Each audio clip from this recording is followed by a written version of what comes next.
The first warning did not arrive as an email. It arrived as a siren. At 2:06 a.m., my phone screamed with the kind of alert that only happens when money is bleeding in real time. Not a polite buzz, not a gentle chime. A full, unforgiving incident alarm from our cloud monitoring system, the one that only rings when the platform is actively trying to turn itself into smoke. I sat up in bed, squinting at the screen. Incident: CPU saturation across all production nodes. Autoscaler escalating. Estimated overage cost. Escalating fast. I did not panic. Panic is for people who do not know where the wires go. My name is Rena Park. I am 37. I am the lead systems engineer at Cargo Bloom, a Seattle logistics startup that claims to optimize freight using machine learning, which is a fancy way of saying we built an expensive conveyor belt for spreadsheets. For 6 years, I kept the belt moving. For 6 years, I kept executives from setting it on fire with their optimism. I rolled out of bed, opened my laptop, and logged in. Error logs poured down my terminal like a waterfall of bad decisions. Instance after instance booted, failed a health check, died, then spawned another replacement.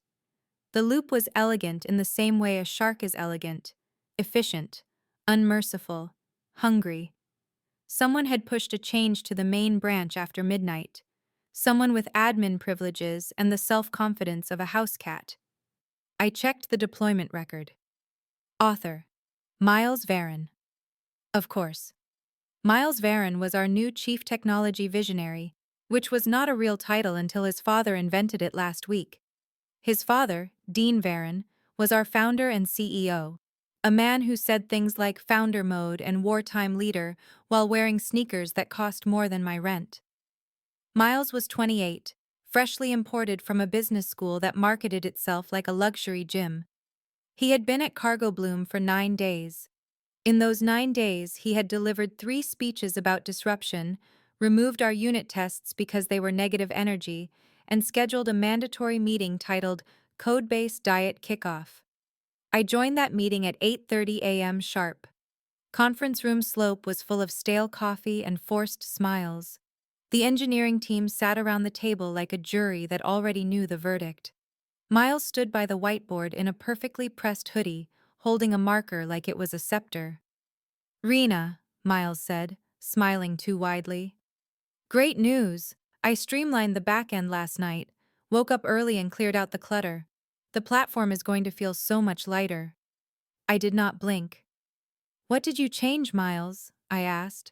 He gestured grandly to a diagram he had drawn, boxes and arrows that looked like they were traced from a motivational poster. "I removed the unnecessary middleware folder," he said. "It was slowing us down. Too many layers. Too many dependencies. We need speed. We need clarity." Across the table, Jonah, a junior engineer, looked like he had swallowed a battery.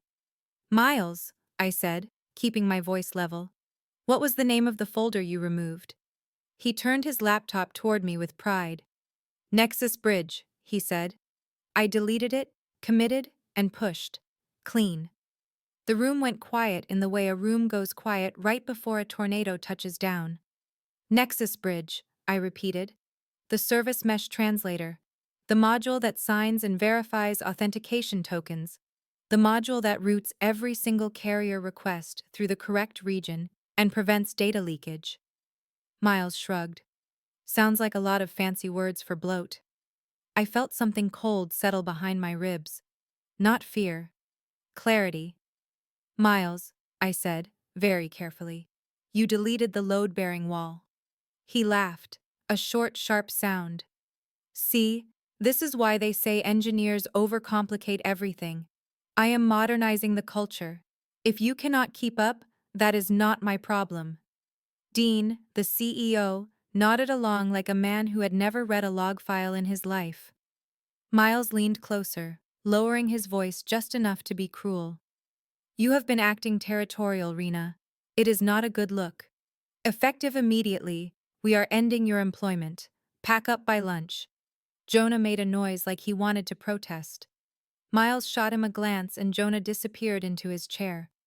I looked around the table at my team, at their fear, at their silence, at the screen behind Miles showing the live dashboard, still green because the crash loop had not reached its prettiest stage yet. Then my phone buzzed again. Not an alarm this time. A calendar reminder titled, North Star Acquisition Demo Tomorrow. And right beneath it, a new incoming call. Caller ID, North Star Freight Systems. Miles smiled at me like he expected tears. I answered the phone. I put the call on speaker. Not because I wanted drama, but because I wanted witnesses. Drama is emotion. Witnesses are leverage. Hello, this is Rena Park, I said. A calm voice answered, clipped and professional. Rena, this is Victor Lane, VP of Engineering at North Star Freight Systems. Sorry to call out of the blue. We have been reviewing Cargo Bloom for the acquisition, and I wanted to follow up directly with the person who seems to actually understand their architecture. Across the table, Miles stiffened. Dean blinked like someone had just spoken in a language he could not translate. Victor continued, We have a demo scheduled tomorrow, but there is an issue. Our team flagged a dependency called Nexus Bridge. It appears to be the key component in their token routing and regional load balancing. It is referenced in their documentation, but not in the current repository snapshot. That discrepancy is concerning. Miles opened his mouth, then closed it. He looked down at his laptop, fingers hovering as if he might type his way out of reality.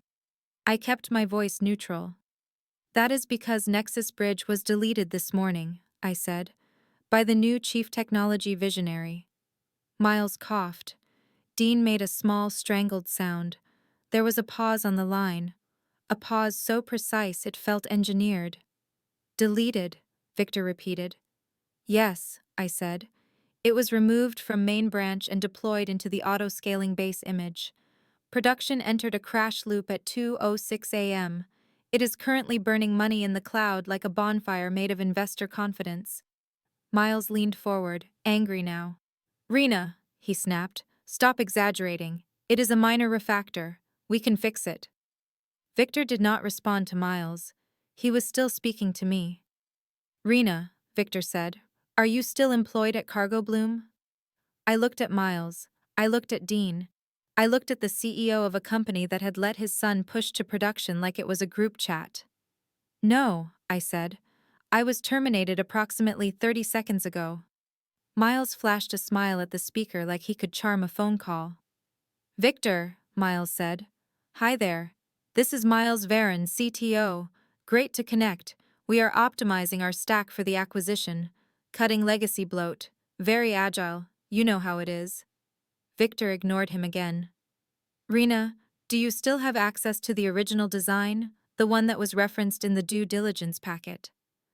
My fingers tightened around my phone. Not from anxiety. From satisfaction. Yes, I said.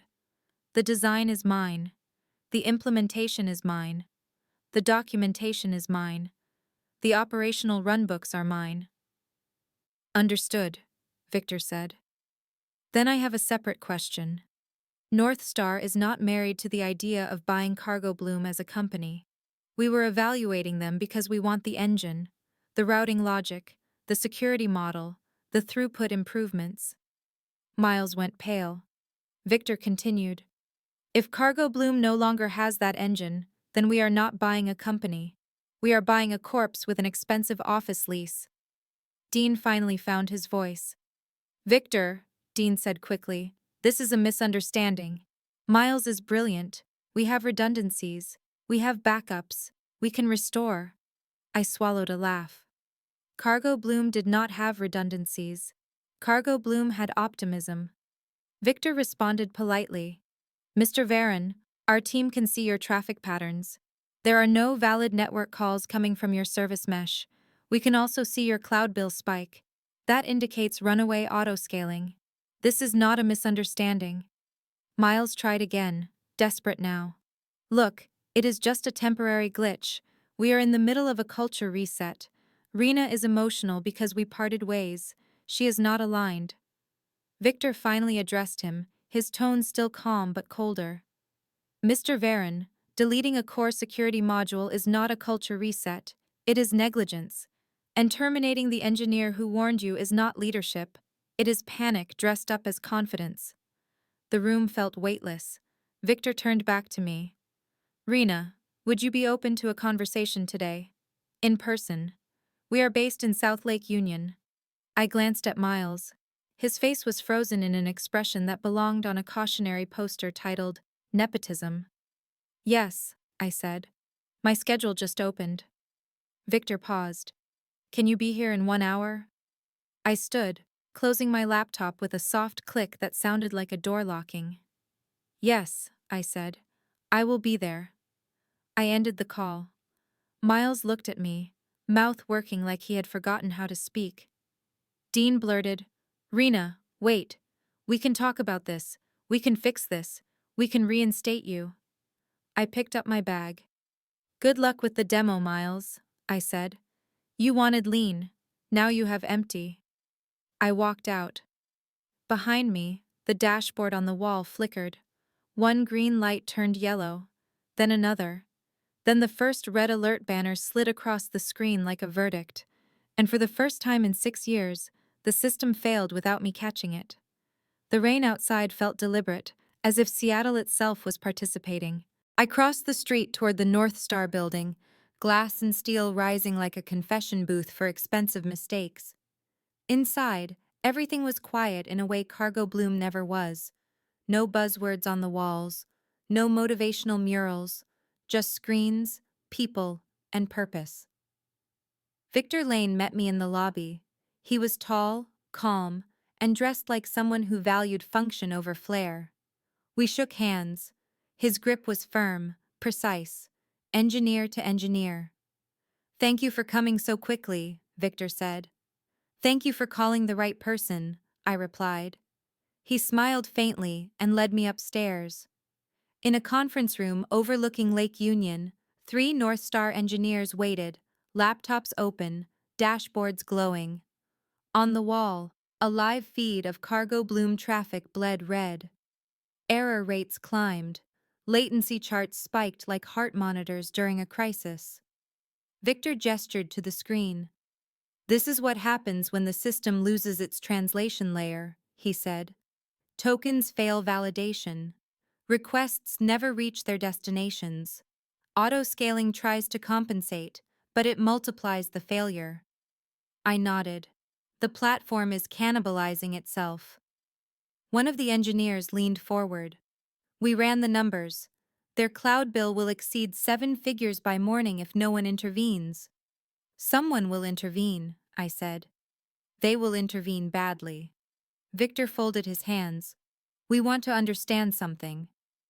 Nexus Bridge was not just a patch. It was architecture. Why was it built that way? Because the company kept selling faster than the system could breathe, I said. They wanted growth without stability. Nexus Bridge absorbed the chaos and made it orderly. Victor nodded slowly.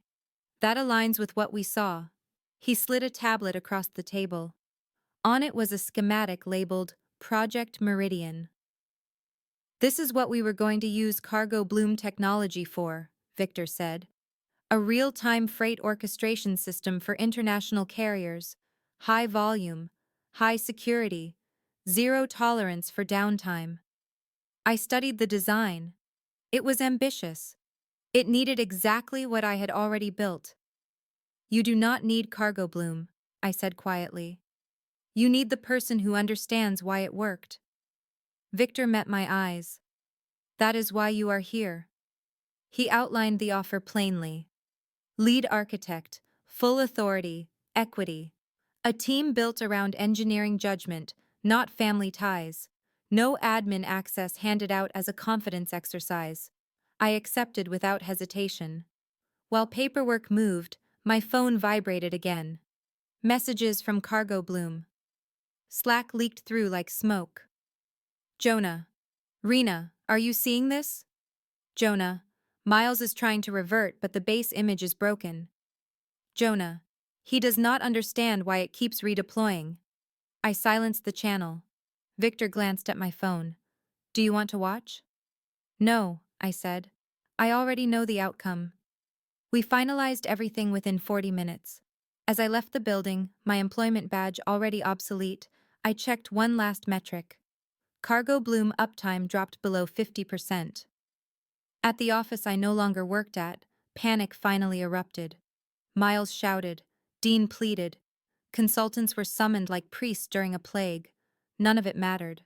Because you cannot negotiate with physics.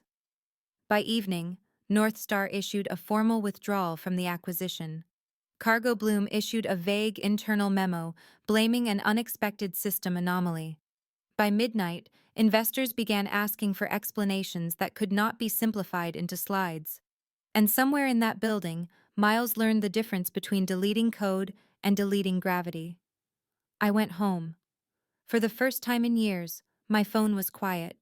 No alarms, no alerts, just the hum of a system that was finally no longer my responsibility.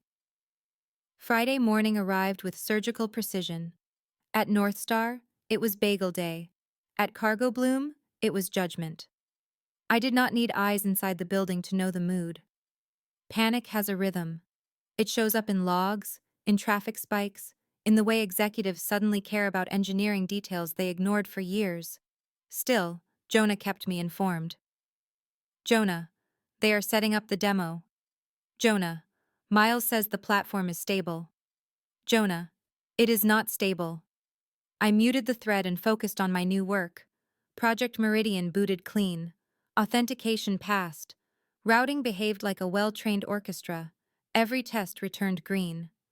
Victor stepped into my office with a quiet knock. They started the demo, he said. I nodded. Of course they did. 10 minutes later, Jonah unmuted himself with urgency. Jonah. They hard-coded the responses. Jonah. I am not joking, Jonah. The front end is serving static data. I closed my eyes. Static data meant fraud. Not clever fraud. Desperate fraud. The kind that collapses the moment someone asks the wrong question. Victor leaned against the doorframe. Our legal team is there, he said. They asked for historical throughput comparisons. I smiled without humor. That will end it. Another message appeared. Jonah. Miles is saying the database is archived for performance. Jonah. Someone asked him to unarchive it. There it was. The edge of the cliff. Jonah. Red screen. Jonah. Error message. Jonah. He is blaming the network. Victor exhaled slowly. 5 minutes later, North Star Legal stood up and walked out of the demo without shaking hands. By noon, the acquisition was dead. Cargo Bloom stock options became theoretical artifacts. Investors demanded audits. The board demanded answers. Miles demanded forgiveness. None arrived. That afternoon, I received an email forwarded from a journalist. Subject: Inquiry regarding Cargo Bloom leadership collapse. I deleted it. 3 days later, Cargo Bloom filed for creditor protection. The internal narrative blamed market volatility. The external narrative blamed mismanagement. The truth sat quietly in version control history, time-stamped and undeniable. A week later, I received a certified letter. Cargo Bloom was suing North Star and me personally. The allegation was elegant in its desperation. Sabotage, malicious code, intentional system fragility designed to create dependency. Victor laughed when he read it. They are accusing gravity of sabotage, he said. North Star responded with a forensic audit. Every commit, every change, every warning I issued in writing. The audit showed exactly what happened. Miles deleted the module. Miles deployed it.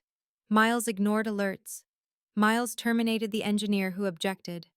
Cargo Bloom withdrew the lawsuit within 48 hours. 2 executives resigned, one quietly, one escorted. Miles vanished from the company website overnight. I heard later that Dean tried to spin the collapse as a visionary failure. Investors disagreed. North Star did not issue a press release. We did not need to.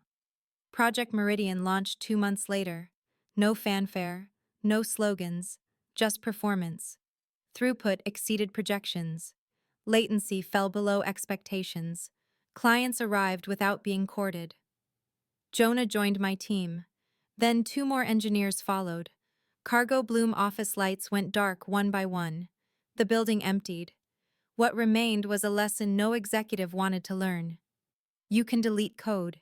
You cannot delete what it was holding up. And you should never fire the person who knows where the weight is. 3 months after Cargo Bloom collapsed, I drove past the building on my way to work. The logo was gone. Where glass once reflected ambition, there was only a ghostly outline of adhesive residue, a pale shadow shaped like confidence that had not earned itself. The parking lot was half empty. Weeds were already pushing through the cracks near the loading dock. Victor noticed my glance from the passenger seat. "You do not miss it," he said. "No," I replied. "I remember it. There is a difference." At North Star, Project Meridian had become the quiet engine beneath 3 major platforms. No one bragged about it. No one needed to. When systems worked flawlessly, executives took credit. When they failed, engineers were suddenly invited into meetings. That was fine. I no longer needed recognition to survive. One afternoon, an unfamiliar name appeared in my inbox. Subject: Request for meeting. From Dean Halverson. I stared at it for a full minute. Victor watched my expression change. "That sounds like regret," he said. I accepted the meeting. Dean arrived looking smaller, thinner. His confidence had evaporated somewhere between shareholder lawsuits and depositions. He did not bring a lawyer. "Thank you for seeing me," he said, hands folded too tightly. I did not offer coffee. "Cargo Bloom is done," he continued. "Liquidation. Assets sold for pennies. The board removed me 2 weeks ago." I nodded once. "I wanted to apologize," Dean said. "Not for the company. For me." That took me by surprise. "I should have listened," he said. "I should not have hired Miles into authority. I should not have let ego masquerade as leadership." Silence stretched. "I warned you," I said calmly, repeatedly, in writing. "I know," he said, "and I ignored you because you were quiet." There it was. "I thought loud meant capable," Dean admitted. "I thought confidence meant competence. I thought you were replaceable." I leaned back in my chair. "I was replaceable," I said. "Just not by him." Dean swallowed. "I am not asking for anything," he said quickly. "I just needed you to know I understand now." "Understanding after impact does not repair the structure," I replied. He nodded. Before he left, he paused. "For what it is worth," he said, "Meridian is extraordinary. You built something lasting." "So I did," I said. Dean left without shaking my hand. That night, I stayed late at the office. The city lights reflected across the glass walls, and Project Meridian ran without complaint. Logs flowed clean, metrics stayed calm, systems behaved like they trusted the people guiding them. Jonah rolled his chair over. "We just crossed 200,000 transactions per second," he said. "No degradation." I smiled. "Good." My phone buzzed. A notification from a professional network. "Miles Renshaw viewed your profile." I did not click it. I did not block him. I simply closed the notification and returned to my screen. Some people need to see the thing they broke functioning perfectly without them. It is the only lesson that sticks. A week later, North Star promoted me to Chief Systems Architect. The title did not matter. The authority did. I instituted one rule across every engineering team. No system could be modified without the approval of the person who understood its load-bearing assumptions. No exceptions. No founders' children. No shortcuts. On my desk sits a small framed print. It is not a quote. It is not inspirational. It is a single line of code, a dependency declaration. The thing Miles deleted first. I keep it there as a reminder. Not of revenge, of gravity. You can ignore it. You can mock it. But when it is gone, everything above it comes down. And when that happens, the builder does not need to shout. The ruins speak for themselves.